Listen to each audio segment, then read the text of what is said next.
Before we begin, do you have a theory about this case or a story of your own? Leave a message on our socials. Our handles are all just Nightwatch Files without the space, or head over to nightwatchfiles.com to find them all in one place. Your insights might be featured in a future episode. I'm Harper Finley, and this is Nightwatch Files. On the morning of August 30th, 2023, the quiet of a residential neighborhood in Ivins, Utah, was interrupted by a knock at a front door. When the resident opened it, they were met by a young boy, 12 years old, whose appearance was immediately alarming. The boy appeared severely emaciated, his frame appearing fragile and skeletal. He was dressed in an oversized button-down shirt and a pair of torn socks, clothing that hung loosely off his diminished body. The reason for his visit was simple and urgent. He was asking for food and water. As the neighbor looked closer, the true extent of the boy's condition became visible. Wrapped tightly around his wrists and ankles were layers of silver duct tape. Concerned by the restraints, the neighbor lifted the boy's sleeves to inspect further. Beneath the fabric and the tape, they discovered deep, raw lacerations. These wounds had been crudely covered with plastic wrap, which was also held in place by more tape. The injuries were identified as the result of being bound with ropes and metal handcuffs. The neighbor moved quickly to provide the boy with what he had asked for, but when they attempted to inquire about how he had come to be in such a state, the boy's responses reflected a disturbing degree of psychological conditioning. Despite the clear evidence of physical trauma, he remained calm and insistent. He told the neighbor that the wounds were his own fault and that the situation was personal business. The boy had escaped from a nearby residence by climbing out of a window. While the child stood in the neighbor's home consuming the water he had been given, the neighbor contacted 911. At that moment, as the authorities began their response to the quiet street in Ivins, the identity of the boy and the circumstances of his confinement were unknown to the public. He was a child who had disappeared from the digital world years prior, a world where his life and the lives of his siblings had once been documented for millions of viewers.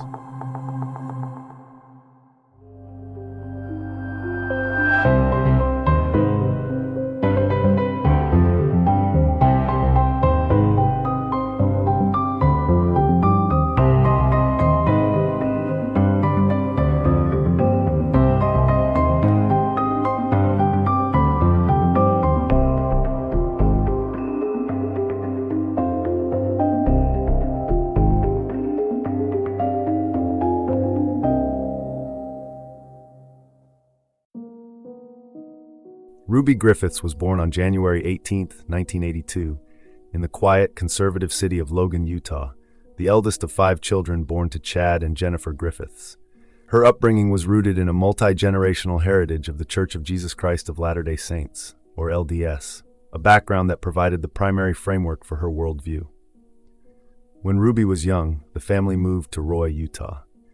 In this tight-knit community, life was structured around the pillars of LDS theology: clean living, constant scripture study, and a focus on the family unit above all else.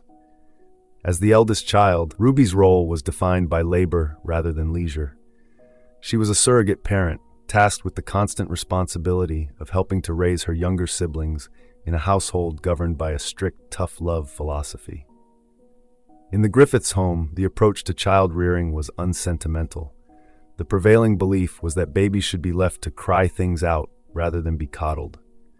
Tantrums were met with immediate correction, and the objective was to ensure the children knew exactly who's boss.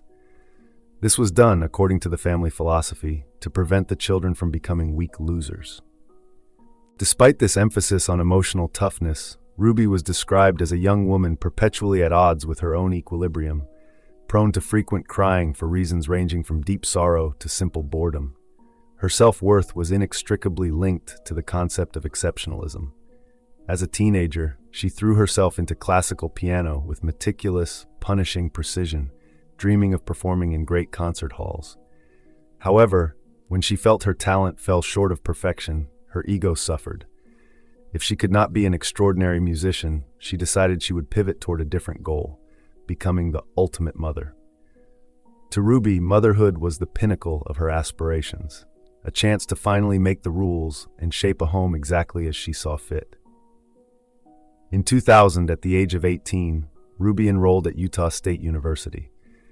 Though she majored in accounting, her primary focus was what she termed manhunting. She arrived on campus with a specific list of requirements for a potential husband. He had to be handsome, a devout member of the LDS Church, and an engineer, traits that mirrored her own father. He also had to be exactly 5 inches taller than her. She met Kevin Franke, a 22-year-old civil engineering senior, at a campus hot dog social, a popular, low-cost community-building gathering to connect students, faculty, and staff. Kevin watched as Ruby navigated the room with the confidence of a queen bee, seemingly auditing every man she spoke with. Their courtship was brief. Only 14 days after their first meeting, Ruby asked Kevin, "So are we getting married?" He agreed. They were wed in an LDS temple ceremony on December 28, 2000, just 3 months after they had met. From the start of the marriage, the couple's goals were driven by Ruby's grand vision. While Kevin would have been content with a small family, Ruby craved what she called a clan. Her desire for a large family was deeply theological. In her view, the physical pains of pregnancy and childbirth were sacred trials necessary to secure an eternal afterlife. Kevin stepped into the role of a supporting actor in Ruby's production of The Ultimate Mother. To their local community, the Frankes appeared as a portrait of religious ideal, respectable, wholesome, and faithful. This private foundation of discipline and expectation would serve as the blank slate upon which Ruby intended to inscribe her Rubiness through the lives of her future children. On March 3, 2003, Ruby Franke gave birth to her first child, a daughter named Sherry. The birth followed a pregnancy defined by medical complications and an assisted delivery, but for the 21-year-old mother, the physical trauma was secondary to her vision for the child. Ruby did not view the infant as an individual with independent needs, but rather as a blank slate, the first brushstrokes of a magnum opus that would be inscribed with Ruby's specific values. In her memoir, The House of My Mother, Sherry Franke notes that she intentionally omits the names of her younger siblings, with the exception of her brother Chad, to protect their privacy and allow them to reclaim their own identities. This narrative follows that convention, focusing on the family structure as it was established during these formative years. The early months of Sherry's life were characterized by a persistent state of physical distress that she would later describe as a fight for survival. By 3 months old, the infant was in a state of constant wailing, a symptom initially dismissed by a pediatrician as colic. However, the situation reached a critical point when Sherry became lethargic and began refusing her bottles. It was Kevin Franke, rather than Ruby, who eventually took the infant to the emergency room. Doctors discovered a life-threatening intestinal blockage that required immediate surgery. Without this surgical intervention, the infant likely would have died. Despite this medical fragility, the parenting style in the Franke home remained calculatedly indifferent. Ruby adhered to a rigid family philosophy that it doesn't hurt a baby to cry things out.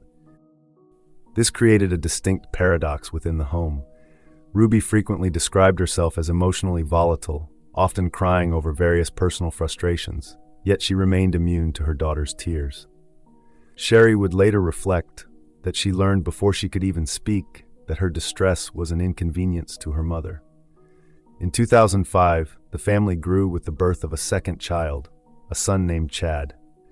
This year also marked the arrival of a yellow Labrador puppy named Nolly, who provided Sherry with the physical affection she felt was missing from her maternal relationship. Chad was described by the family as a shaken-up bottle of Mentos and Coke. A child whose impish nature and constant boundary testing sat in sharp contrast to Sherry's obedient pliability. By 2007, a third child, a second daughter, was born into the household. It was during this period, around 2008, that the rigid demands for performance began to solidify. At age 5, Sherry was required to begin piano practice at 6 a.m. under her mother's exacting gaze. Any sign of displeasure or fatigue resulted in immediate physical discipline, a smack on the arm, a sharp flick to the lips, or a painful tug on the ear. Solace was equally denied during the night. When Sherry suffered from anxiety-induced stomach aches or sought reassurance, Ruby would order her back to bed, insisting she learn to sleep in the dark because there are no demons in my house. In 2009, a fourth child was born. When Ruby returned from the hospital, her own mother gifted her a set of silk pajamas. When Sherry asked if she would ever receive such a gift, Ruby replied, "When you have a baby, that's when we can be friends." This comment codified Sherry's understanding that love and friendship were conditional, earned only by fulfilling the role of a mother. During these years, the household was managed like a military operation. To manage the growing family on a tight budget, Ruby enlisted the children as a pint-sized cleaning crew. She would initiate cleaning blitzes, setting a timer for 1 hour and ordering her troops to scrub the house from top to bottom.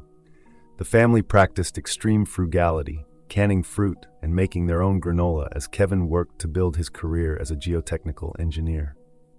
In late 2009, the momentum of the family's expansion was briefly interrupted when Ruby suffered a miscarriage at 17 weeks. Adhering to a pull-up-your-bootstraps philosophy, she allowed herself little time to grieve, but the loss left a profound impact. She eventually interpreted a dream about a boy in a grocery store as a divine sign to continue growing the family.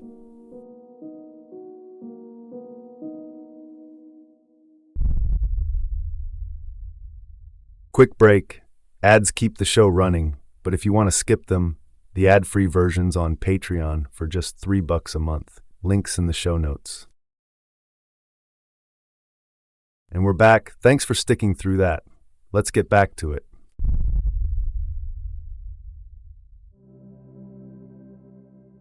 Ruby Franke's entry into the digital world began in the wild frontier of mommy blogging. She launched a site titled Good Lookin' Home Cookin' in 2009, presenting it as a spiritual vocation, a way to perform the Lord's work by documenting family history and journaling the children's growth for their future selves.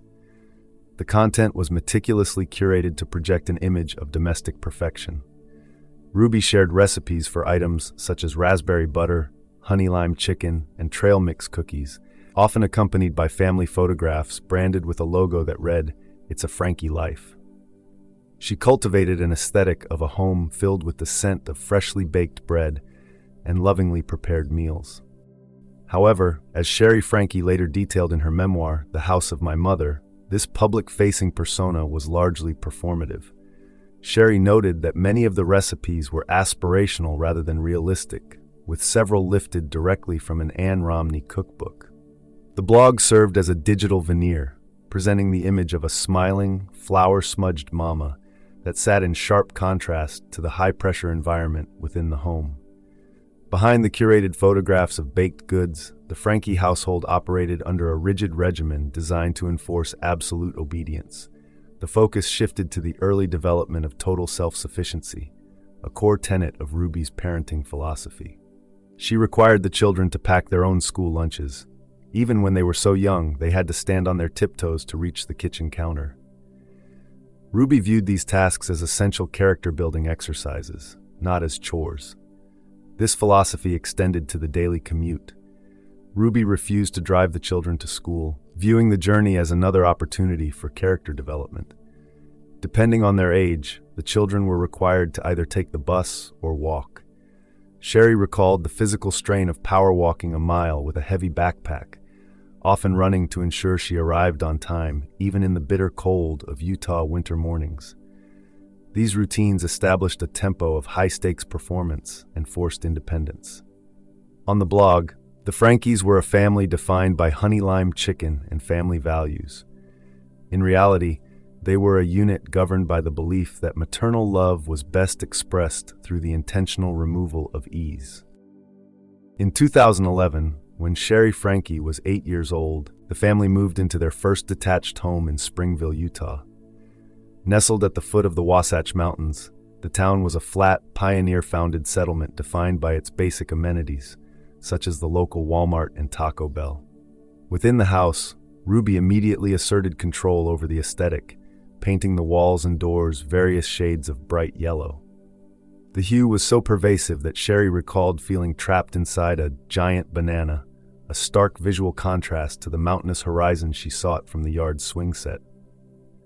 That same year, Sherry reached the LDS milestone of baptism. Dressed in a white lace jumpsuit, she described the experience of immersion as feeling safe and warm, likening it to a warm waffle laid over her. To mark the occasion, Ruby and Kevin gifted her a set of leather-bound scriptures embossed with her name in gold. The gift prompted a deep interest in religious history, though the spiritual safety she felt was often punctured by Ruby's clinical approach to other milestones. Around this time, Ruby chose the front porch as the setting for the talk, a vague explanation of biological reproduction that left Sherry imagining couples setting kitchen timers like they were baking cakes. The realization that her neighbors and community leaders participated in such bizarre rituals left her mortified. The family's transition into Springville was accompanied by an intensification of the household's rigid expectations. In 2012, this environment of mounting pressure culminated in a specific confrontation involving a makeup palette and a routine piano lesson. The incident began when 9-year-old Sherry used the palette to apply bold lipstick and metallic eyeshadow to her face. Shortly after, Ruby called her to the piano for practice. The session was marked by a palpable tension. While Sherry performed the music, her playing was described as mechanical, and she pointedly refused to sing along as requested. Ruby's reaction to this perceived defiance was immediate. She snapped at her daughter, stating that Sherry had forgotten how to listen to her mother. The confrontation reached a peak when Ruby directed her anger toward the child's physical appearance, threatening to smack it all off her face, a reference to the makeup Sherry had applied earlier that day. This era also saw a notable escalation in public shaming punishments as a primary tool of correction. After 7-year-old Chad cut a small clump of Sherry's hair as a prank, Ruby used electric clippers to buzz a thick, uneven, reverse mohawk down the center of his head. While Sherry felt immense guilt and attempted to comfort her brother afterward, the punishment served its purpose as a visual marker of Ruby's absolute authority. The digital landscape within the extended Griffiths family was also evolving during 2013. That year, Kevin filmed a gender reveal party for the Frankies' 6th child. When the cake revealed a pink interior, Chad's visible disappointment was captured on camera, a moment of raw family friction that Kevin and Ruby watched with interest. By late 2013, following the arrival of the final Frankie child, the daily life of the household had hardened into a predictable and demanding cycle. According to Sherry Frankie's memoir, the day typically began between 6 and 6:30 a.m. with mandatory instrument practice. This was followed by a rigid school preparation regimen, where the children were expected to navigate the morning's logistics with very little assistance from their mother. As the sustained pressure of this high-stakes routine accumulated throughout the day, the family sought to manage the resulting domestic tension through more passive activities in the evening. The transition into shared movie watching, viewing films such as Frozen or the Harry Potter series, served as a method of cooling the atmosphere and mitigating the underlying strain of the day's expectations. Even during these moments of relative relaxation, the hierarchy of the home remained clear. Ruby was noted for her frequent use of a specific line from the Half-Blood Prince, "Being me has its privileges," a sentiment she quoted often as she navigated her role as the household's final arbiter. The birth of this 6th child marked the completion of Ruby's grand vision, experiencing a mix of accomplishment and restlessness.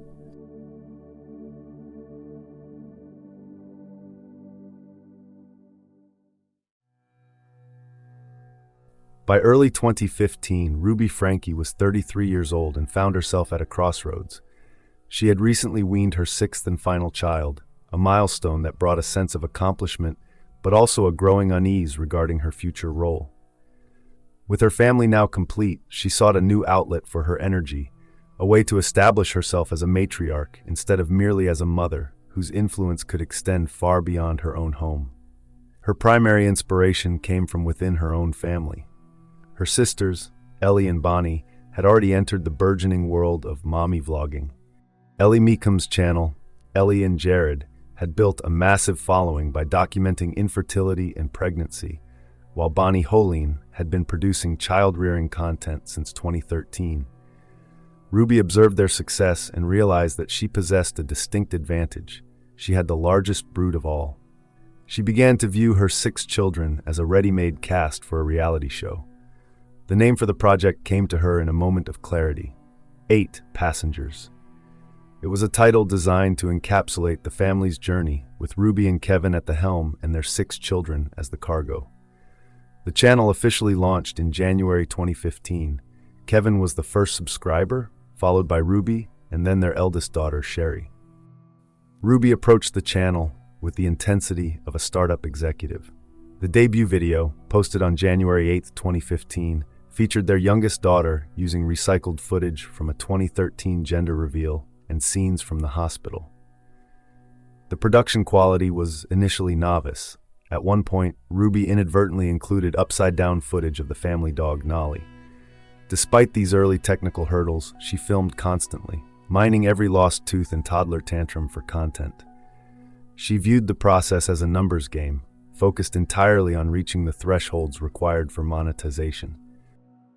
For the first 6 months, growth was slow but steady. By July 2015, the channel reached 1,000 subscribers, allowing Ruby to enter YouTube's AdSense program. The channel's true explosion in popularity followed a specific viral moment involving a video of the youngest child climbing out of her crib. By the end of the year, that single clip had amassed 50 million views. The subscriber count followed suit, skyrocketing from 5,000 in late 2015 to 400,000 by August 2016. This digital expansion was also viewed through a theological lens. In the Frankie home, family vlogging was seen as a modern extension of traditional record-keeping and a form of passive missionary work. Ruby believed that by documenting their lives, she was engaging with modern culture while maintaining LDS values, effectively performing what she considered to be the Lord's work. As the channel grew, the logistics of production became the central focus of the household. Ruby operated as a director, and the camera became an extension of her arm. She frequently instructed the children to repeat actions or lines to ensure the footage was usable. The children quickly learned that the camera dictated their reality. Sherry discovered that her best strategy for receiving permission for treats or outings was to ask while the camera was rolling, knowing her mother was more likely to agree to maintain the image of a happy, harmonious home. Initially, Ruby handled all post-production herself, often working until 2 or 3 a.m. to edit the day's footage. Eventually, the workload necessitated hiring a professional editor. The physical environment of the Frankie home was eventually restructured to serve the needs of the content factory. The house was remodeled to be more visually appealing on camera, with walls painted a stark, clinical white and illuminated by bright studio lights rather than warm domestic fixtures. The children were forbidden from displaying posters or personal decorations that might clutter the background of a shot. The home had become a showroom. Financial life became equally entangled with the brand. Every family outing and clothing purchase was treated as a business expense paid for with a company credit card and justified as a tax write-off. Vacations were dictated by brand deals. A trip to Universal Studios was planned around a sponsorship, during which Ruby orchestrated a calculated mess in the family van involving slime and chocolate to demonstrate the effectiveness of a cleaning product. To sustain the production schedule, private milestones were widely commodified. Sherry's transition into adolescence was broadcast to millions, including videos detailing her first period and her experience shopping for her first bra. Sherry later described these segments as a source of deep, burning shame, exacerbated by the fact that her peers at school were among the viewers.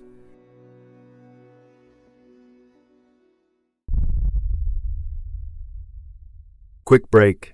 Ads keep the show running, but if you want to skip them, the ad-free version's on Patreon for just $3 a month. Links in the show notes. And we're back. Thanks for sticking through that. Let's get back to it.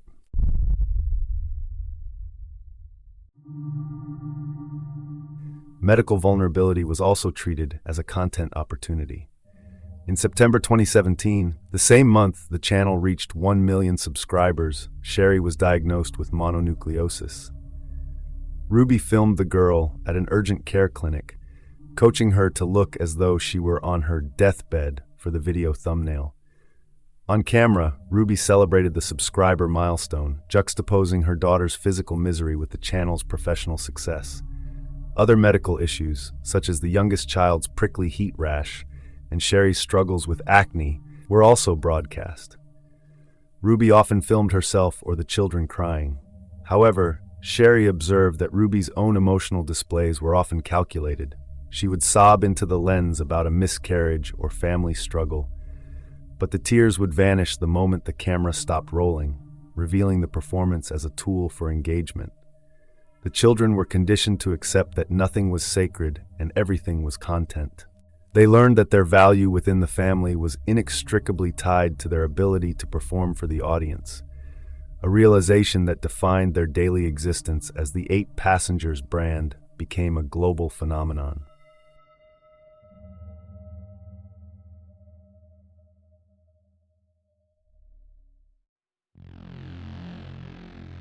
While the 8 Passengers channel continued to project an image of domestic success to millions of viewers, the internal dynamics of the household underwent a fundamental shift in late 2018. Ruby Franke had grown increasingly frustrated with her eldest son, Chad, whose adolescent behavior she felt unable to control through her established methods of discipline. Seeking a more absolute solution for his perceived defiance, a friend recommended a counselor named Jody Hildebrandt. Hildebrandt was the founder of a program called Connections, and her personal history provided the blueprint for the ideology she promoted. Born as the 6th of 7 children to a fighter pilot, she grew up in a household governed by a stark family motto: "You're a Hildebrandt. Go hard or go home." She described her childhood as one of emotional isolation. Her father taught her to work hard but never to trust others, and she found more comfort in the solitude of milking the family goats than in human interaction. She later admitted that the sight of physical tenderness between parents and children was something she found inherently disturbing. Hildebrandt's professional career, which began in 2003, was marked by a significant ethical breach years before she met the Frankes. In 2012, while treating a student at Brigham Young University, she accused the young man of being a sexual predator without evidence. She violated patient confidentiality by reporting these unsubstantiated claims to his church and the university's honor code office, resulting in the collapse of the student's education and marriage. Her license was suspended for 18 months, a period she reportedly viewed as a sabbatical. When she entered the Franke family orbit, Hildebrandt presented a severe, unyielding demeanor that Sherry Franke would later describe as smug and repressed. She operated under a worldview that saw the world as a cesspool of lust, and she possessed a reputation for using nuclear tactics to isolate wives from their husbands by spinning narratives of pornography addiction or secret perversions. The transition for the Frankes from standard counseling to total immersion in Connections was rapid. The program relied on a rigid, binary vocabulary that effectively redefined the family's reality. The central concept was truth, an objective reality interpreted exclusively by Hildebrandt. To live in truth required total obedience and the rejection of all personal feelings, which were dismissed as deceptive. Conversely, any thought or emotion that conflicted with the program was labeled a distortion. Under Hildebrandt's direction, the children's natural expressions of pain or hunger were reframed as evidence of moral failure. The influence eventually turned more radical, as Hildebrandt convinced Ruby that the children were no longer merely misbehaving, but were possessed by evil spirits. Any display of suffering was interpreted as manipulation by these entities, justifying extreme punishment as a means to save their souls. The ideology introduced dehumanizing labels for anyone who questioned the program. Critics and extended family members were termed vampires or drones, spiritually dangerous individuals who sought to suck the light out of the righteous. Severing ties with these people was reframed as the agency of disconnect, presented as a moral necessity to protect the family from spiritual contamination instead of an act of rejection. The relationship soon dictated every minute detail of the Frankie household.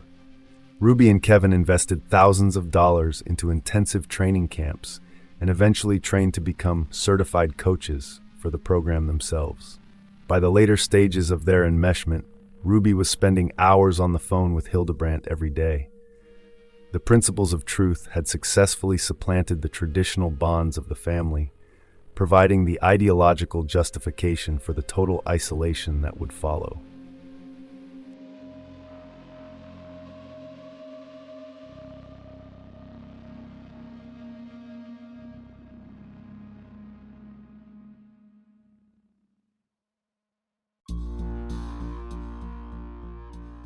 Within the Frankie household, the enforcement of discipline was a continuous, structured operation designed to mold obedience through the application of specific, often public, consequences. By 2020, these methods began to surface more clearly through the family's digital output, revealing a philosophy where basic comforts were redefined as earned privileges. One of the most prominent instances involved the family's eldest son, Chad. In a video posted that year, it was revealed that the boy had been sleeping on a beanbag chair in his room rather than a mattress. At the time the information was shared with the audience, this arrangement had already been in place for 7 months. The removal of the bed was presented as a response to Chad playing pranks on his family and exhibiting what was described as rebellious behavior. Ruby framed the punishment as a lesson in gratitude rather than an act of deprivation. She stated clearly that in her home, a bed was a privilege rather than a right, and the comfort of a mattress could only be regained through a sustained demonstration of proper conduct and obedience. This concept of natural consequences extended to the youngest children as well. In another instance, Ruby documented her refusal to assist her 6-year-old daughter who had forgotten to pack her lunch before leaving for school. Even after the school's teacher contacted the home to ask if a lunch could be brought for the child, Ruby refused to intervene. She recorded herself explaining the decision to the camera, arguing that to provide a meal would be to rob her of a vital life lesson. She maintained that the physical pain of hunger would serve as a more effective teacher than maternal assistance, ensuring the child would remember her responsibilities in the future. These documented events were an intensification of the rigid regimen established during the children's early years. The mandatory 6 a.m. musical drills remained the house's daily baseline, where physical correction was the standard response to any perceived lapse in finger placement or attitude. However, as the influence of the principles of truth deepened, the variety of punishments expanded beyond these early morning sessions to include prolonged physical labor and isolation. Children were frequently forced to perform wall sits, holding a squatting position against a wall for extended periods, or were required to stand in a corner for hours at a time. In the later stages of this period, the disciplinary measures became increasingly focused on the concept of repentance for perceived sins. This included withholding dinner or requiring the children to perform grueling manual labor outside, regardless of the weather conditions. The sheer volume of these rules and the frequency of the punishments created an environment where the children were in a state of constant performance. Every action, from the way they practiced an instrument to the way they packed a bag, was scrutinized for its moral alignment.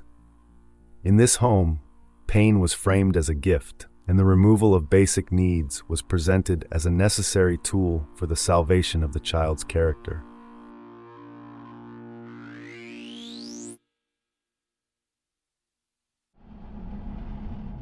The internal tightening of control within the Frankie household eventually collided with the outside world.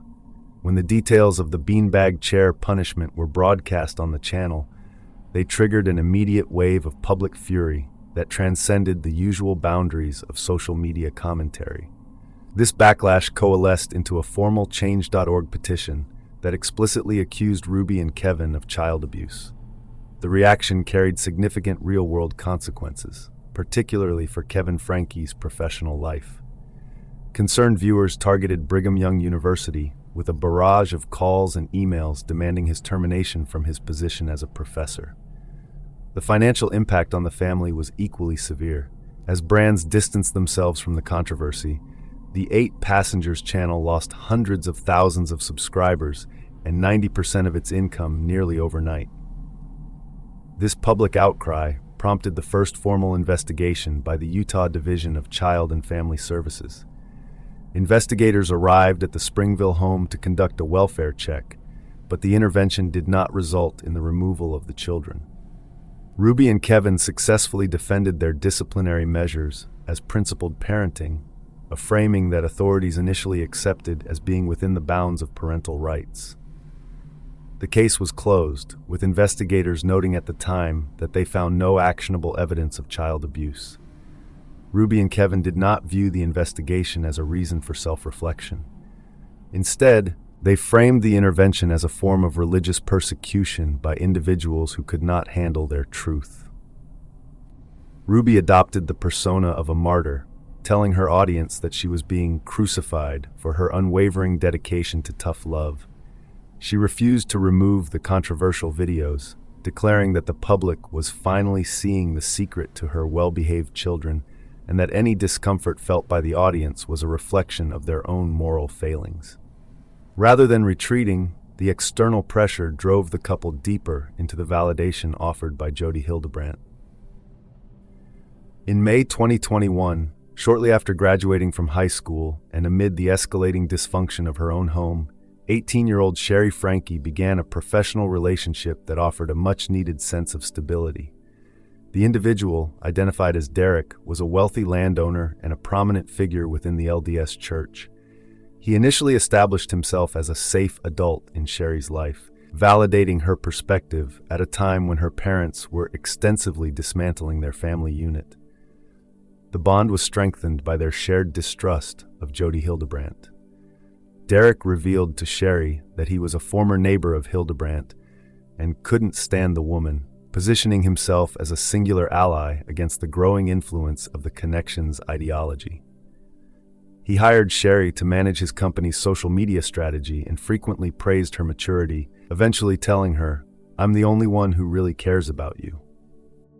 When Ruby Franke explicitly forbade Sherry from seeing him, the decree only served to toughen the connection.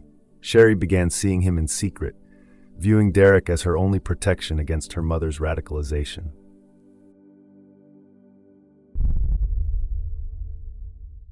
Quick break.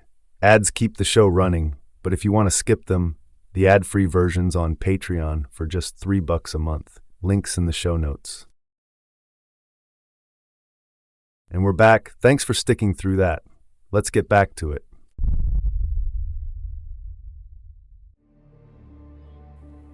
The ideological influence that had entered the Franke household through Chad's counseling sessions transitioned into a permanent physical presence. In August 2021, approximately 2 weeks before Sherry Franke was scheduled to depart for her freshman semester of college, Ruby contacted her with urgent news regarding Jodi Hildebrandt. Using the language of active spiritual warfare, Ruby claimed that Hildebrandt was unwell and under a direct assault from the adversary. To ensure her protection from what was described as a siege by Satan himself, Ruby announced that Hildebrandt would be moving into the Franke family residence in Springville immediately. The logistical arrangements for this arrival required the immediate displacement of the family's eldest daughter. Because Sherry's bedroom was the largest of the children's rooms, Ruby instructed her to clear it out so that Hildebrandt could take up residence there. On the afternoon of the announcement, Sherry packed her belongings and moved to the couch downstairs for her final 2 weeks in the house. Ruby and Kevin drove Sherry to the dorms and helped her move in to begin her freshman year at Brigham Young University. Despite the internal family tension and Sherry's knowledge that Ruby was primarily focused on Jodi, Ruby filmed the goodbye for the 8 Passengers channel, feigning maternal emotion for the camera. On her first day on campus, while suffering from a panic attack, Sherry visited Derek's office seeking support. Instead, under the guise of helping her calm down, through what he called skin-to-skin contact, Derek removed Sherry's shirt and touched her inappropriately. Frozen in a trauma response, Sherry was unable to resist. Derek later justified these violations of physical boundaries as marriage training, claiming he was desensitizing her so her future husband would not be disappointed by her flinching. Beyond physical assault, the dynamic began to be defined by a regime of total surveillance. Derek demanded constant contact, requiring Sherry to respond to texts every 15 minutes. He coerced her into sharing her real-time location via her iPhone, tracking her movements and interrogating her if she made unauthorized stops or interacted with male classmates. To ensure her total dependence, Derek engaged in active isolation. When Sherry sought refuge with the Frankie's neighbors, the Heyman family, Derek sent a series of messages designed to convince her that the Heymans secretly resented her presence and viewed her as a burden. The psychological pressure included overt displays of power and threats of violence. In one instance, Derek told Sherry that he might show up at her college campus in a disguise and attack her, framing the threat as a test to see if she had learned to defend herself.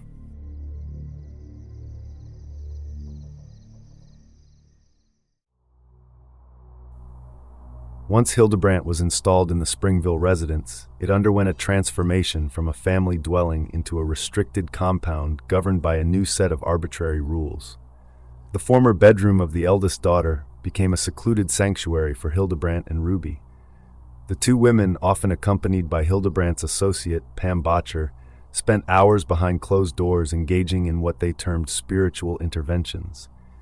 The room was modified to suit these activities, equipped with candles and massage oils.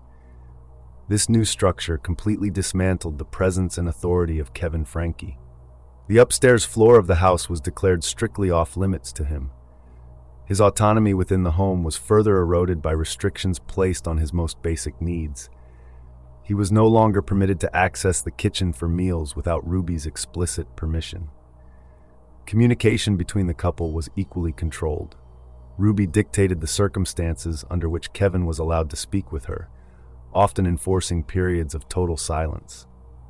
While the family continued to utilize safes for the storage of electronics, the primary mechanism of control was the verbal enforcement of truth and the looming threat of being labeled distorted. The children were given strict instructions never to answer the front door to outsiders, further sealing the house from the scrutiny of the world outside. By December 2021, as Hildebrandt's influence over the household reached its peak, the punishments shifted towards spiritual and emotional deprivation. That year, Ruby and Hildebrandt decided that the two youngest children would receive no Christmas presents while the rest of the family celebrated. This was justified as a necessary lesson to combat selfishness and egotistical behavior. Ruby argued that providing gifts would only reward a lack of humility, framing the deprivation as an act of love intended to save the children from a sense of entitlement. During this same period, the structural displacement of Kevin Frankie within the home accelerated. While Ruby and Hildebrandt remained secluded in the upstairs bedroom to combat what they described as demonic attacks, Kevin was relegated to sleeping alone in the master bedroom on the main floor. He became a secondary figure in his own home, often acting as a laborer who, at Ruby's direction, stripped the pantry of standard goods and replaced them with buckets of flour, rice, and freeze-dried food in preparation for an imagined apocalypse. The final expulsion occurred in July 2022 when Ruby, according to Kevin's account, invited him to leave so he could work on himself. In the vocabulary of connections, the justification for his exile was a need to confront his addictions, a term Jody used to describe mundane behaviors, such as noticing an attractive woman or showing affection to his daughters. Hildebrandt twisted innocent memories to paint Kevin as a threat to the family's spiritual purity. She cited a memory Kevin had shared of sneaking 5-year-old Sherry a bowl of ice cream after she had refused dinner as proof of his distortion and his failure to support maternal authority. More damagingly, she reframed Kevin's paternal affection as something sinister, questioning if he enjoyed hugging his children. This created a sense of deep shame in Kevin, leading him to believe he was no longer a safe presence for his own family. Kevin accepted his exile willingly, moving out of the Springville residence and agreeing to a verbal no-contact order regarding his younger children. He believed this separation was a temporary therapeutic measure necessary to save his marriage, and remained in total compliance, hidden from the public eye as Hildebrandt imposed a gag order on the household to protect her own image. Chad's departure from the Springville home coincided exactly with Kevin Frankie's own exile. Kevin informed Sherry of the move via text, stating that he was leaving and taking the boy with him. In a message that reflected the harsh, binary judgment of the Connection's ideology, Kevin wrote, "Chad is also selfish, and I guess selfish people belong together." However, the narrative of a father and son seeking refuge together proved to be a fabrication. Sherry soon discovered that Chad was not living with Kevin. Instead, the adolescent had been thrust into a state of premature and total independence. Following a tip from an anonymous number, Sherry eventually located her brother in a sprawling apartment complex in Provo, specifically Building 6, Apartment 38. At the age of 17, Chad was living with roommates, largely estranged from both of his parents and navigating a life for which he had no preparation. He was working 2 jobs to pay his own bills and maintain his residency, effectively orphaned by a family that had branded his normal teenage development as a moral failing. Despite this abandonment, the psychological grip of the household remained intact. When Sherry attempted to intervene or offer support, she found that Chad remained fiercely loyal to Ruby's narrative, defending the very system that had cast him out into the isolation of the Provo apartment.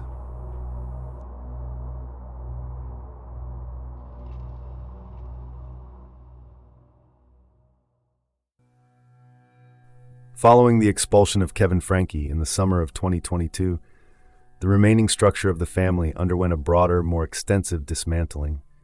Under the direction of Jody Hildebrandt, Ruby began what she described as the Great Deletion, a process of removing any individual from her life who questioned the principles of truth. This was a series of rapid final breaks rather than a gradual distancing. This isolation extended first to the Griffiths family.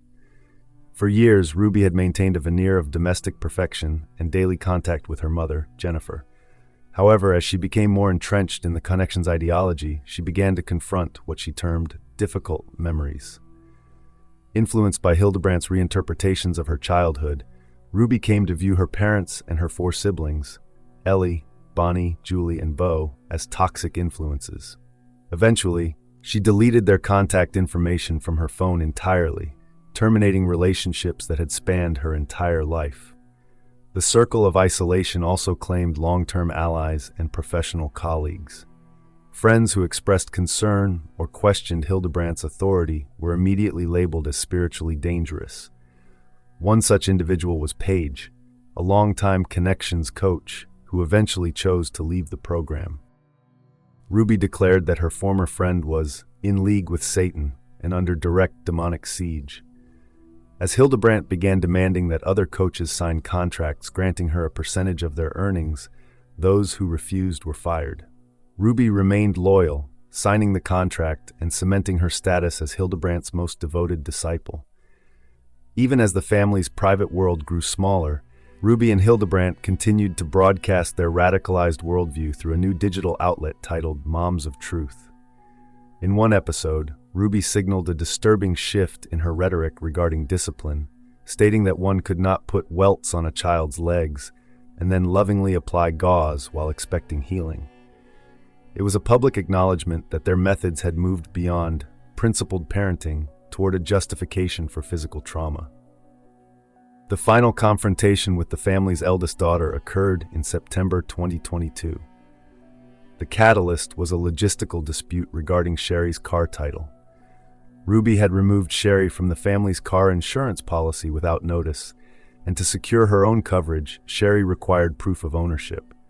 Ruby refused to mail the documents or leave them in a neutral location, demanding instead that Sherry collect them in person from the home of Pam. Fearing an ambush, Sherry arrived at the residence accompanied by a neighbor, Mrs. Haymond. Ruby was waiting behind Pam on the front porch and refused to hand over the papers unless Sherry agreed to come inside for a discussion. When Sherry refused to enter the house, the interaction devolved into a series of accusations. In a display of extreme narcissism, Ruby repeated her martyrdom analogy, comparing her own perceived suffering to the crucifixion of Jesus Christ. She told her daughter that Sherry was acting like the Roman soldiers in the Bible, feeding her vinegar when she was dying of thirst and crucifying her for selfish gains. Ruby sneered at her daughter's independence, predicting that Sherry would eventually fail and return to her crawling back. She stated that while it would be difficult, she would eventually be gracious enough to receive her. The encounter ended with a formal decree of excommunication. Ruby told Sherry that until that day of failure arrived, she was not to contact her, Kevin, Chad, or anyone else in the family, as she would not receive a response. Mrs. Haymond eventually intervened, forcing Ruby to hand over the car title. Ruby's final request was that Sherry promise not to post about the incident on social media, a request Sherry refused. As Sherry drove away with the documents, she described the experience as feeling like a physical amputation. With her husband expelled, her parents and siblings cut off, and her eldest daughter disowned, Ruby had completed her transition into a total ideological echo chamber, leaving the remaining children entirely isolated under the authority of herself and Jody Hildebrandt.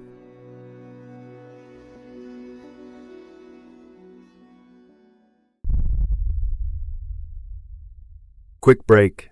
Ads keep the show running, but if you want to skip them, the ad-free version's on Patreon for just $3 a month. Links in the show notes. And we're back. Thanks for sticking through that. Let's get back to it.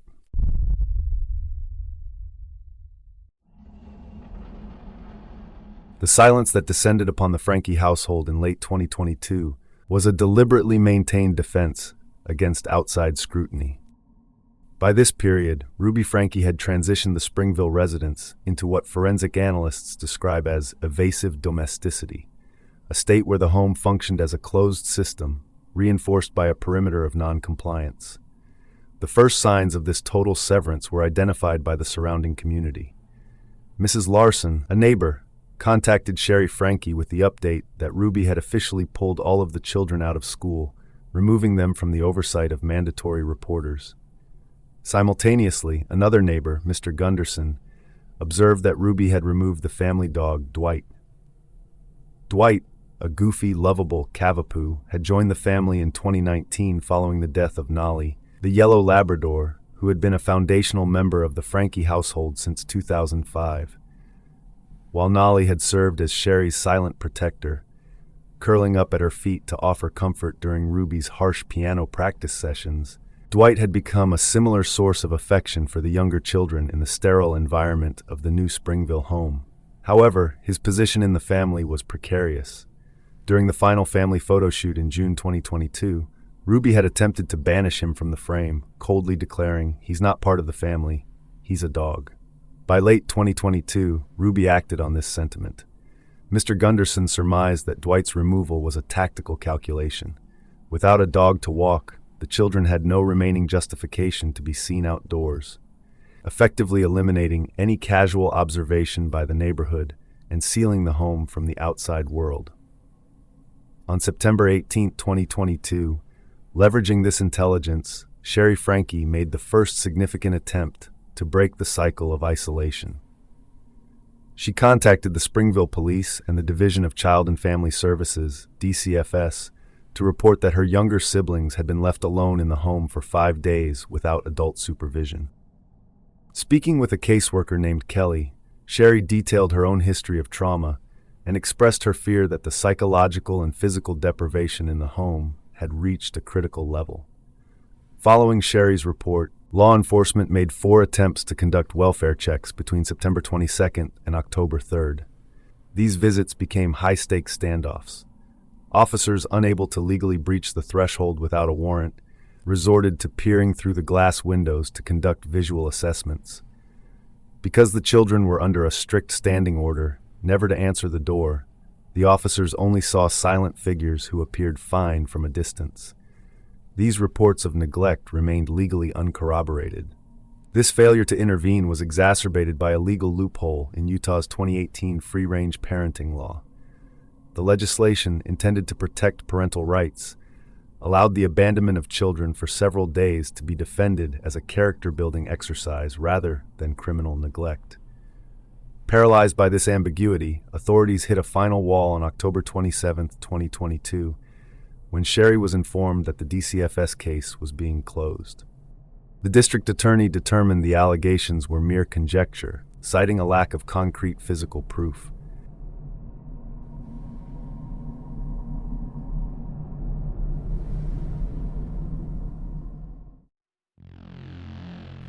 Behind this window of legal immunity, the internal environment of the home grew increasingly radicalized. Obsessed with the text, "Visions of Glory," Ruby and Jody Hildebrandt began preparing for what they believed was the imminent second coming. The dark house was transformed into a staging ground for a perceived spiritual war, complete with a stockpile of antibiotics sourced from Mexico. The household became a site of candlelit massages and apocalyptic planning, even as Ruby began the systematic liquidation of the family's assets. She pulled $85,000 in cash from joint accounts and attempted to force Kevin to sign over the titles to their cars and the family home. The final physical breach of the Springville house occurred on December 5, 2022. Sherry returned to the residence to retrieve personal items and found the home looking dead. Every curtain and shutter had been yanked shut, and the doors were locked. Finding no other way in, she was forced to enter through the doggy door. Inside, the silence was absolute. Neighbors reported seeing Ruby packing boxes and selling furniture online during this period, signaling that the family was preparing to move. Meanwhile, Sherry's relationship with Derek reached a breaking point on her birthday in March 2023. Despite her attempts to avoid him, Derek used her location data to track her to her aunt's house, where he sat outside in his car with gifts until she was forced to acknowledge him. Sherry ended the relationship via text shortly thereafter and sought help from her LDS bishop.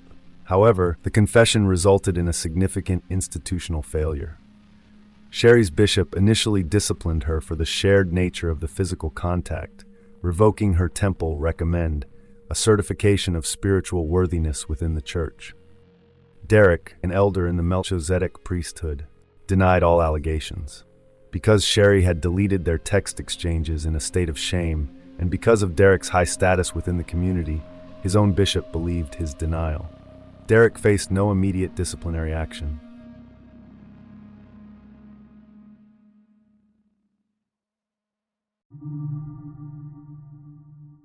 Later that year, Sherry Franke sought out her father's parents to deliver news that had, until then, been entirely shielded from them by a generational divide. Grandpa and Grandma Franke, both in their late 80s, were described by family members as relics of a different era, existing in a state of ignorance regarding the digital crisis that was dismantling their family. Because they did not use social media and struggled with the basic operations of their iPhones, they remained unaware of the online speculation and the reality of the situation. When Sherry arrived at their home, the initial reception was defined by an unsuspecting hospitality. Grandma Franke greeted her with an offer of ice cream and asked how the family was doing, assuming that the months of silence from her son, Kevin, were merely the result of him being busy with work. The task of breaking this peace fell to Sherry, who informed the elderly couple that the family had disintegrated. She explained the events of the preceding months, revealing that the children had not been seen for a significant period, and that Ruby had severed contact with everyone, including Sherry, Ruby's own parents, and her sisters.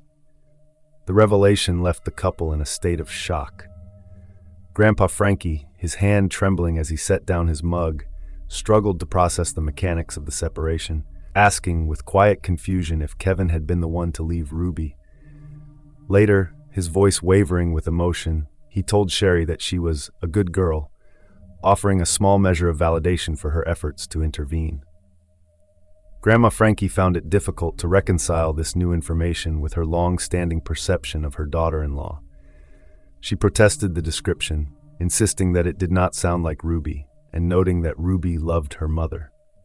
Her distress centered on the location of the children, though when she asked where they were, she was told that no one possessed that information. In the weeks following this disclosure, the weight of the news fundamentally changed the atmosphere within the grandparents' home. During subsequent visits, Grandma Frankie would corner Sherry in the kitchen to whisper desperate inquiries, asking if there had been any word from Kevin or the children.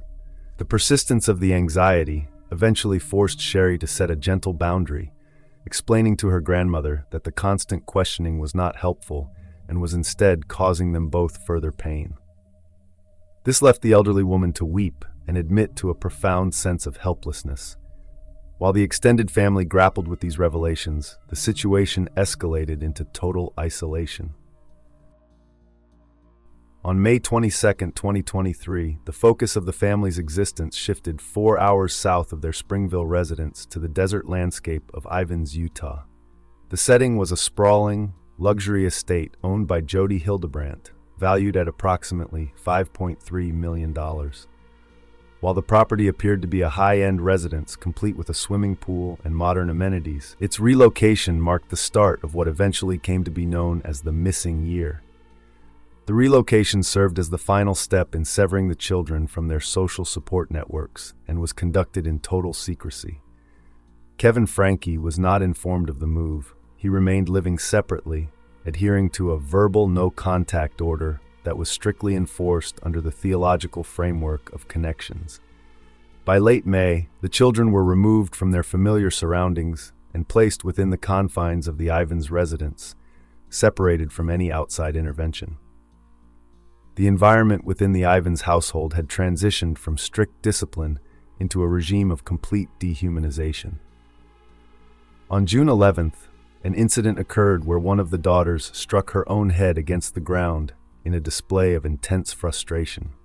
While such an act served as a clear sign of extreme psychological distress, Ruby Frankie did not interpret it as a cry for help.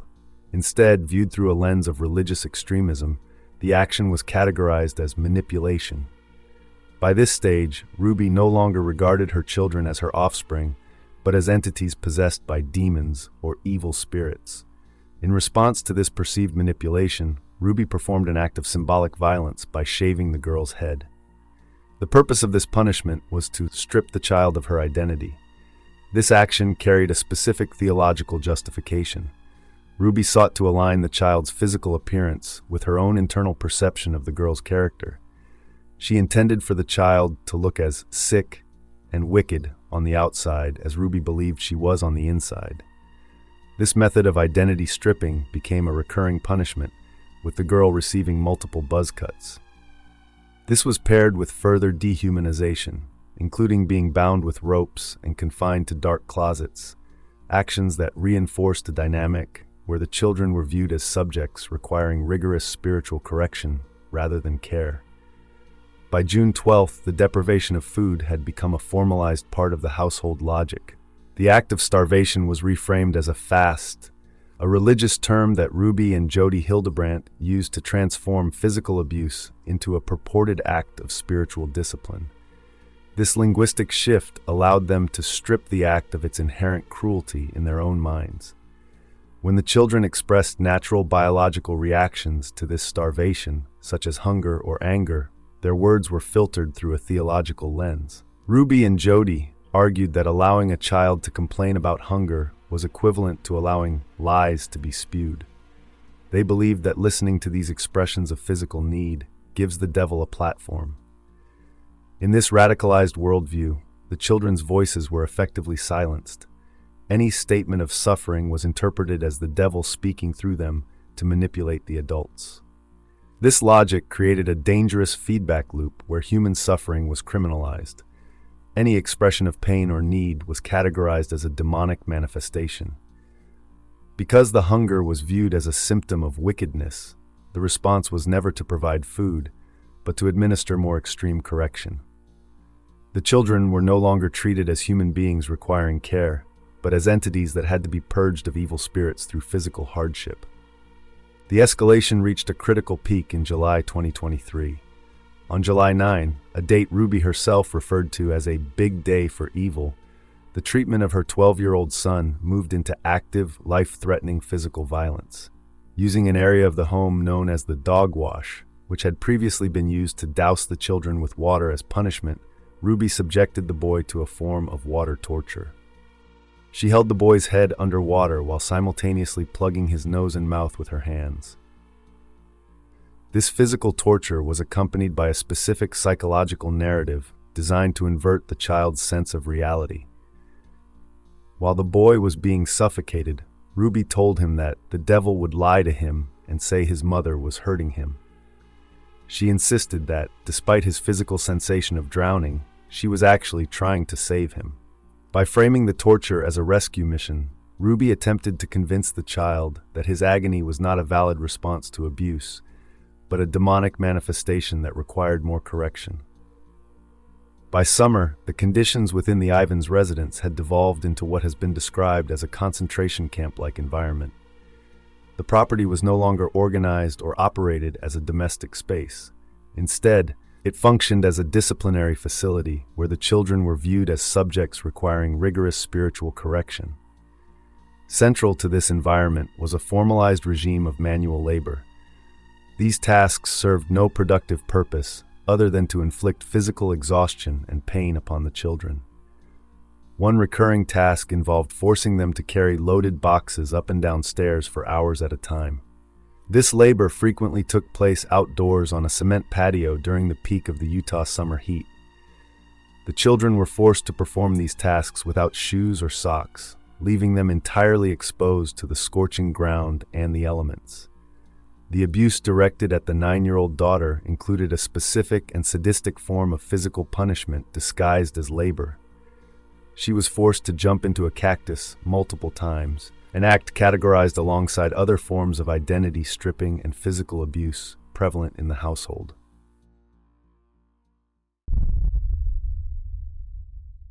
Quick break. Ads keep the show running, but if you want to skip them, the ad-free version's on Patreon for just $3 a month. Links in the show notes. And we're back. Thanks for sticking through that. Let's get back to it. In July 2023, the 12-year-old son attempted to escape the Hildebrandt residence. The attempt was unsuccessful. He was caught and returned to the house, an event that triggered an immediate and severe shift in the disciplinary regime. Following the boy's return, the punishments evolved from neglect and forced labor to the regular use of physical restraints to ensure he could not flee again. The boy was bound by his hands and feet using ropes, duct tape, and handcuffs on his wrists and ankles. During this period, Ruby Franke and Jody Hildebrandt abandoned any pretense of childcare. The children were hidden from visitors to conceal their deteriorating physical condition, while the adults continued to upload social media content. They presented themselves to their online audience as enlightened parents, while the children remained bound in nearby rooms.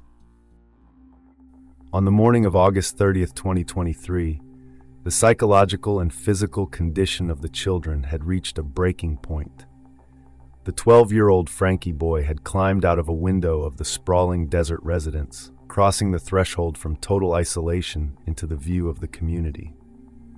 He approached a neighbor's home with a single, desperate request for food and water.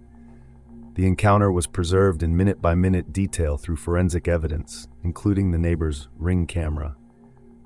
The visual record presented a harrowing image of the child. He was severely emaciated, his skeletal frame draped in an oversized button-down shirt that evidenced his diminished physical state.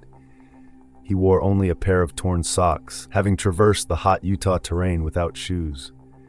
As the neighbor observed the boy, the physical mechanisms of his confinement became visible. Layers of silver duct tape were wrapped tightly around his ankles and wrists. When the neighbor lifted the boy's sleeves to inspect the injuries, they discovered deep, raw lacerations that were the result of prolonged binding with ropes and metal handcuffs. These wounds had been crudely covered with plastic wrap, held in place by more tape. They were not treated with standard medical care. Instead, they were covered with a mixture of cayenne pepper and honey. Despite the physical breakthrough of his escape, the boy remained trapped within the psychological conditioning of his environment. His responses to the neighbor's concern reflected the depth of his indoctrination. He was calm, almost detached, as he insisted that the horrific wounds on his limbs were his fault. He described the situation as personal business, a phrasing that echoed the secretive and self-blaming rhetoric cultivated within the Hildebrandt home. The neighbor contacted 911 immediately. The boy's condition provided law enforcement with the exigent circumstances required by law to bypass the standard requirement for a warrant. While the discovery in Ivins was still unfolding in the quiet desert morning of August 30th, 2023, Sherry Franke was at her student apartment, attempting to focus on her studies. The silence was broken by a frantic phone call from a neighbor in Springville. The neighbor skipped through any greetings, screaming that the police had arrived at Ruby's home with weapons drawn and were preparing to breach the front door. Sherry was immediately struck by a state of blind panic. For months, she had been haunted by the fear that her siblings would not survive their isolation. And as she drove toward the family home, she was plagued by visions of what she described as tiny body bags. Upon turning onto the familiar cul-de-sac, Sherry found the neighborhood transformed into what appeared to be a war zone.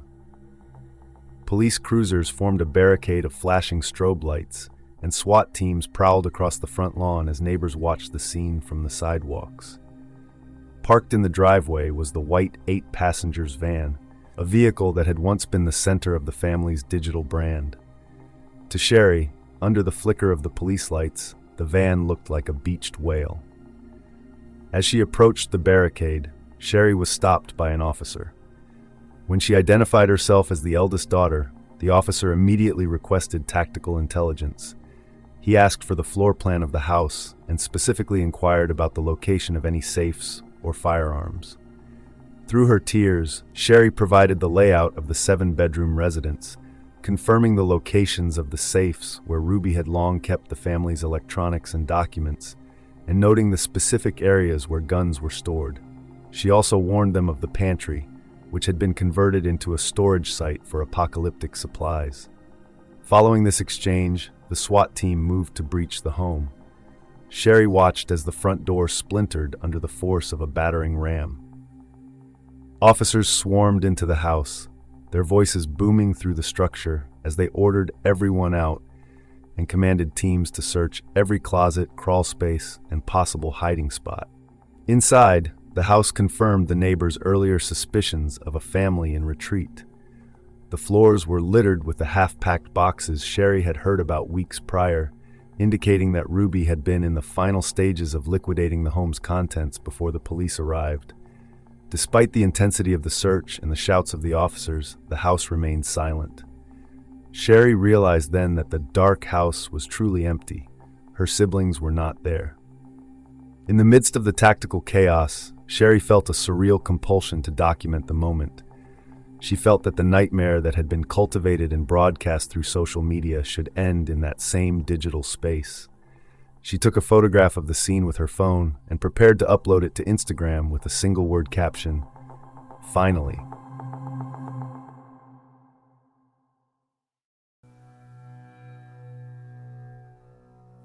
As officers realized that the property was empty, a secondary, high-stakes investigation was launched to locate the remaining minor children. This pursuit, documented in the reporting by Law and Crime's Jesse Weber with extensive body cam footage, unfolded as a race against time. Investigators began to piece together a timeline from earlier that day. It was discovered that Ruby Franke had contacted Pam Botcher. Botcher, an active participant in the Connections program, became a person of interest when intelligence suggested she had been seen picking up one of the children from the Springville Recreation Center earlier that afternoon. Armed with a warrant from the Department of Child and Family Services to take the children into custody, officers arrived at the Botcher residence and were met at the door by Pam's husband, Roy. The encounter on the porch was marked by immediate tension and a clear disconnect between the officer's urgency and the homeowner's confusion. When the police asked for Pam and explained they were looking for the children, Roy Botcher appeared skeptical and demanded to see a warrant. The atmosphere remained strained as Pam came to the door, seemingly stunned by the police presence. Behind the safety of the doorway, the two missing girls were visible, though they remained withdrawn. As the officers moved to execute the warrant, they were forced to manage the resistance of the adults while attempting to assess the welfare of the children. Pam was eventually placed in handcuffs and detained in the back of a patrol car for questioning. During the recorded interaction, she appeared perplexed by the gravity of the police response. She explained that Ruby had contacted her around noon, citing a family emergency and asking if Pam could watch the girls while she was away. According to Pam, the girls had spent the afternoon assisting her with household chores, specifically scrubbing floors and vacuuming, in preparation for visitors she was expecting from Costa Rica. She repeatedly insisted that the children had participated of their own free will and that the afternoon had been unremarkable, punctuated only by them eating ice cream. Outside the patrol car, the interaction with Roy Botcher remained difficult. He was described by those on the scene as standoffish and obstinate, at one point suggesting the girls go back inside and lock the door rather than speak with the authorities. He expressed a deep-seated distrust of the police, stating that he was trying to protect the children from a bad situation and feared they would be whisked away in the absence of their mother. While the adults debated legalities and motives, the children themselves remained nearly silent. When questioned by a female officer about their well-being or any need for medical attention, the girls offered only minimal, non-verbal responses. They stood on the porch, described by observers as melancholy and fearful, whispering only to one another and refusing to engage with the officers. This standoffish behavior persisted, even as the police attempted to reassure them that their intention was not to cause fear. The investigation ultimately led to the children being taken into state custody. Despite the initial detention and questioning of Pam Botcher regarding her knowledge of the circumstances in the Frankie and Hildebrandt households, no charges were filed against her in connection with the events of that day. The sisters were removed from the Botcher home and placed under the care of the state, joining their siblings in the custody of Child Protective Services. Based on the two middle girls' relative healthy conditions, it was believed that they were spared the much more severe cruelty endured by their younger siblings held captive at the Ivins compound by being left behind at the Springville residence. Their displacement from the house by Pam just before the raid took place suggests a desperate attempt by Ruby Frankie at concealing the children from authorities.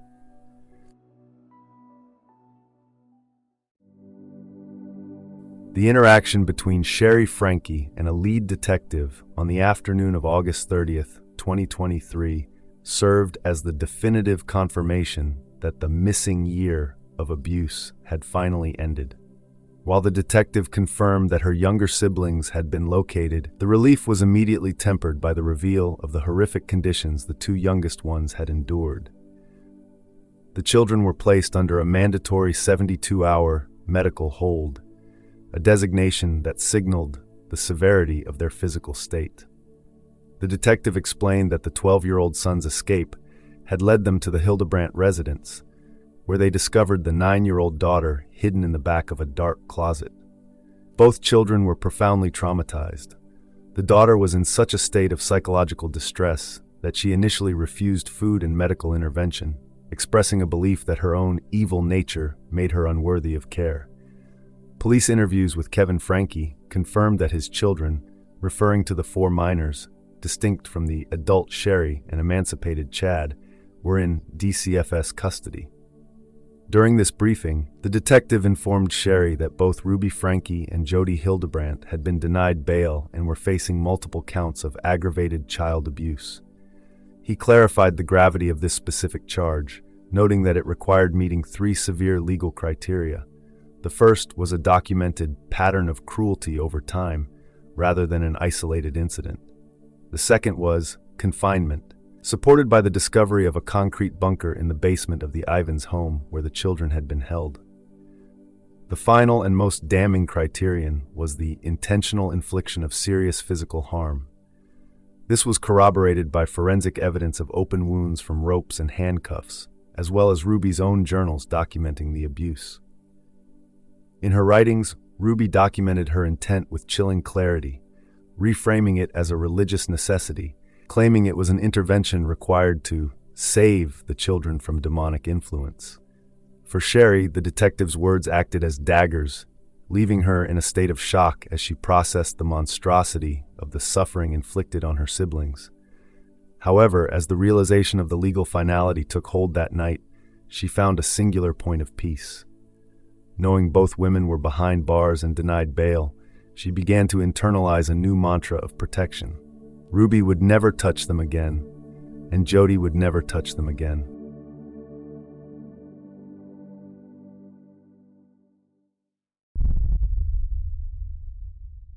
Quick break. Ads keep the show running, but if you want to skip them, the ad-free version's on Patreon for just $3 a month. Links in the show notes. And we're back. Thanks for sticking through that. Let's get back to it.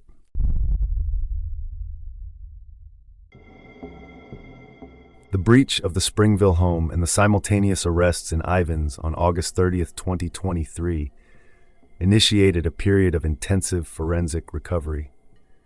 Authorities were tasked with reconciling the polished, principled image of the Franke family's public brand with the physical and psychological reality documented by the neighbors and the children themselves. This process yielded a significant volume of hard evidence that bridged the gap between the family's digital facade and the radicalized private world they had inhabited. A central piece of this evidence was a heavy leather binder recovered from Jody Hildebrandt's possession, which she referred to as the pen papers. While earlier reports from family members suggested a shift in the women's beliefs, these physical documents provided the first direct look at the depth of their messianic delusions. Investigators described the contents as a departure from religious practice into a self-styled canon. The journals contained detailed, first-person accounts of the visions Hildebrandt claimed were divine scripture, which described fantastical visions of Ruby walking on water and Hildebrandt navigating heaven on the back of a lion. The digital inventory recovered during the search provided the necessary context for the family's isolation. During a police-escorted entry into the home, Sherry Franke provided access to one of Ruby's laptops and her Apple iCloud account. The recovered notes, app, journal entries, emails, and text messages confirmed the logistical and emotional shift in the household. These private logs documented a relationship between the two women that had become increasingly physical and romantic, with Ruby's writings revealing a growing frustration regarding the lopsided nature of her devotion to Hildebrandt. In the Springville residence, the search of Ruby's bedroom closet yielded a safe containing the children's electronics, including their iPod touches.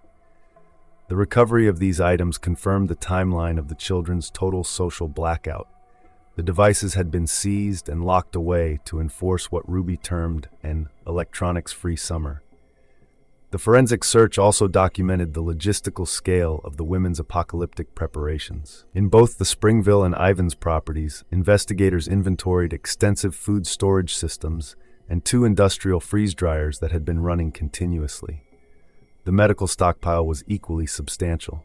The financial component of the isolation was formalized through the recovery of the $85,000 in cash, which had been hidden within the Ivins estate. Finally, the architectural analysis of the Ivins residence provided the physical corroboration for the children's testimonies. The utility dog wash and the dark storage closets were documented as sites of specific tactical abuse. Together, these recovered items formed the evidentiary framework of the case. They transformed the principles of truth from an abstract theology into a documented criminal reality, providing the smoking gun that proved the radicalization of the household was a deliberate, calculated transition.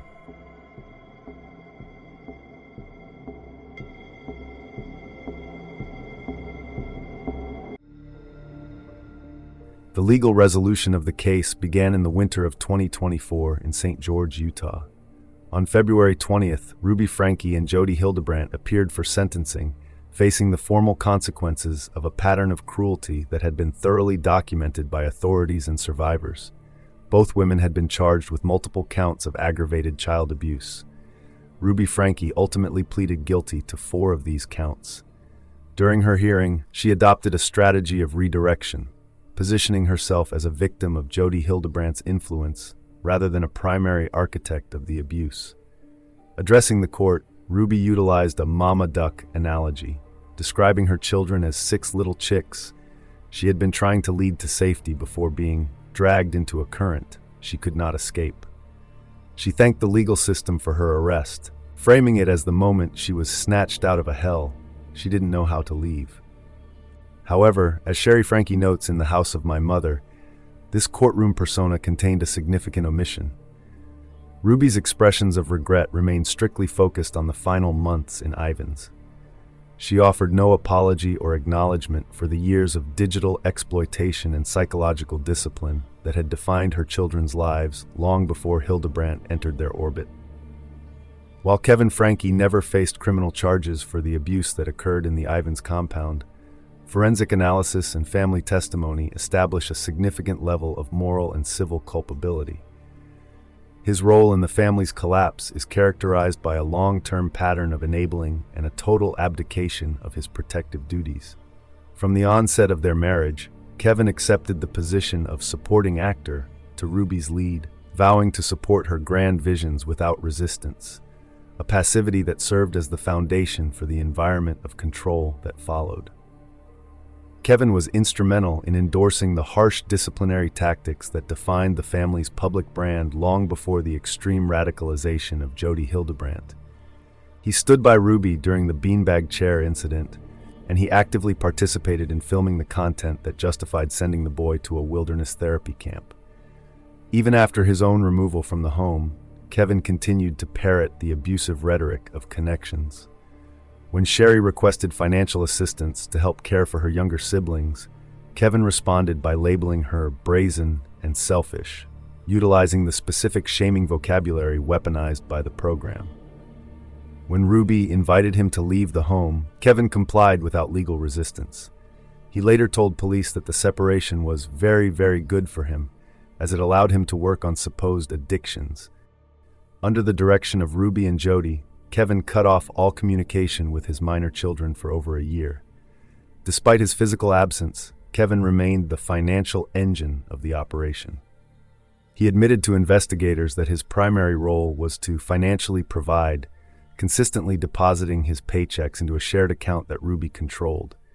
This lack of oversight ensured that his income directly funded the Ivins work camp, the isolation of his children, and the mounting fees paid to Hildebrandt. He admitted that, during this period of profound psychological marginalization, he would have signed any document Ruby placed in front of him. That role would end when he abruptly abandoned his position as a professor at Brigham Young University in the previous June. For those observing the collapse of the family unit, this resignation served as a definitive marker of Kevin's total withdrawal from his previous life and a public admission of his failure to protect his household during the peak of the ongoing abuse. Prior to this collapse, Kevin had been a man of significant professional stature. As a geotechnical engineer, his career was on a steady upward trajectory. He was deeply invested in the study of plate tectonics and earth liquefaction, focusing his intellectual energy on research intended to improve safety in seismic zones. However, his departure from BYU signaled the end of this pursuit.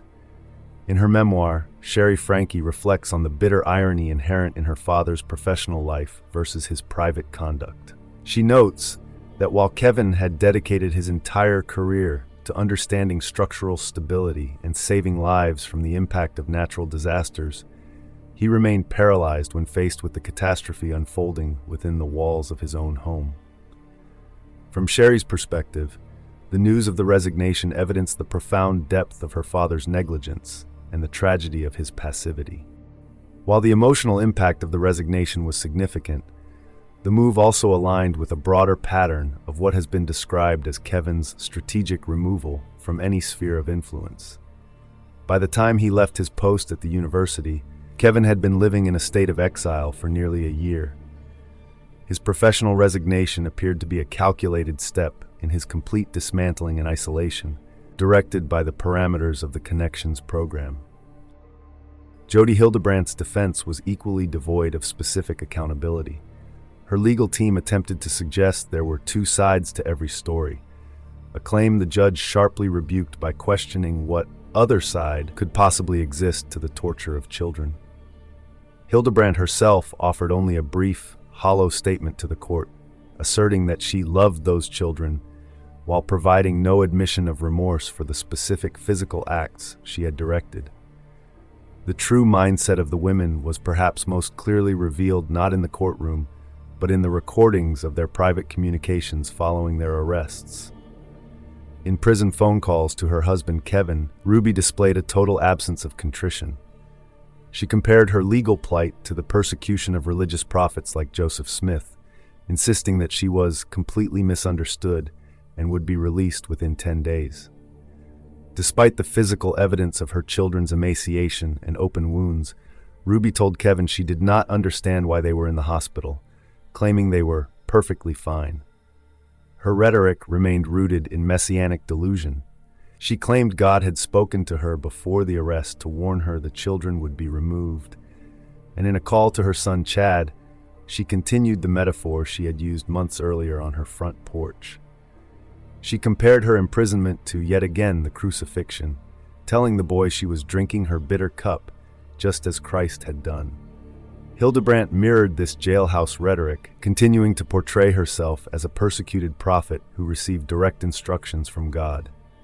At the final sentencing, the judge rejected these attempts at religious reframing. He sentenced both Ruby Franke and Jodi Hildebrandt to 4 consecutive terms of 4 to 15 years in prison. Addressing Hildebrandt directly, the judge noted that she was so far detached from reality, common sense, and decency that the maximum penalty was the only appropriate measure. Under Utah law, these consecutive sentences result in a total prison term of up to 30 years. The sentencing provided a formal end to the 8 passengers era, but it left behind a complex and ongoing reality for the victims. There was no triumphant conclusion.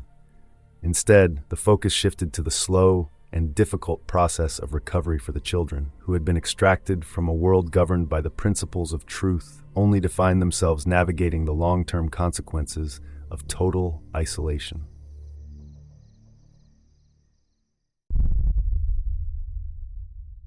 Quick break.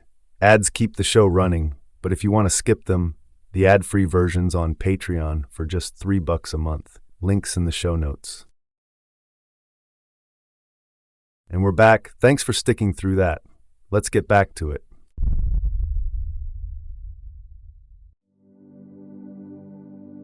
By early 2024, the resolution of Sherry Franke's life was defined by a series of quiet, bittersweet realignments.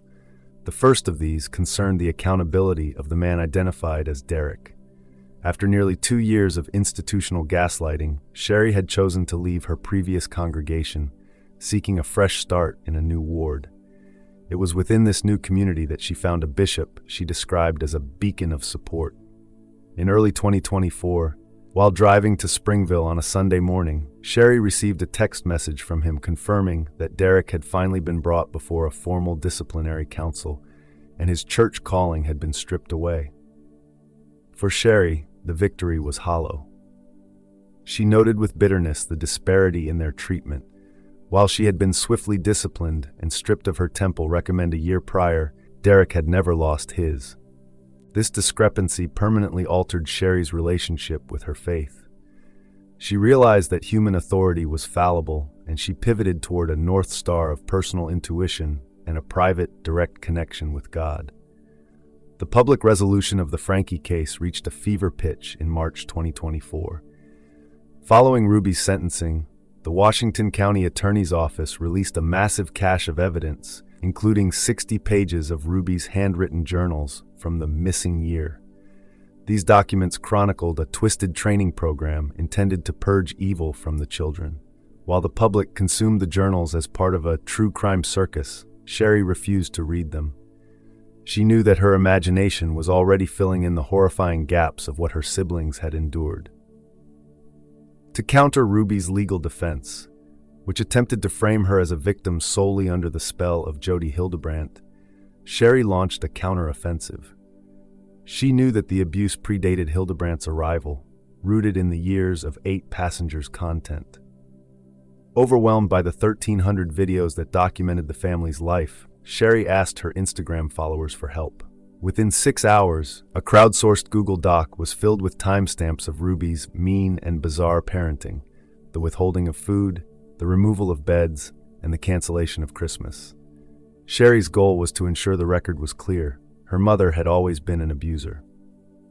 In August 2024, a final piece of correspondence arrived from prison, a 5-page letter from Ruby.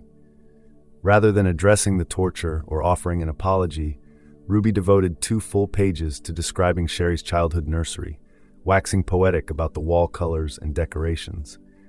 The only regret Ruby expressed was for not spending more time with Sherry before college. To Sherry, reading the letter felt like looking through a stranger's photo album. It was the final confirmation of a delusional reality. Even while incarcerated, Ruby's narcissism demanded she maintain an image of a perfect, doting mother. Following the arrests, the psychological fog began to lift, and Kevin eventually filed for divorce and initiated a lawsuit against Hildebrandt, alleging she had intentionally and negligently dismantled his marriage. While Sherry chose to forgive her father, acknowledging that he was a victim of brainwashing, she maintained that he was not absolved of the pain he had enabled.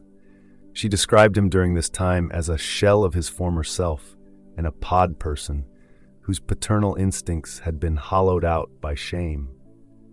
In the aftermath, Kevin moved back into the Springville residence, removing the 8 Passengers branding from the family van and beginning the process of transforming the house from a production set back into a home.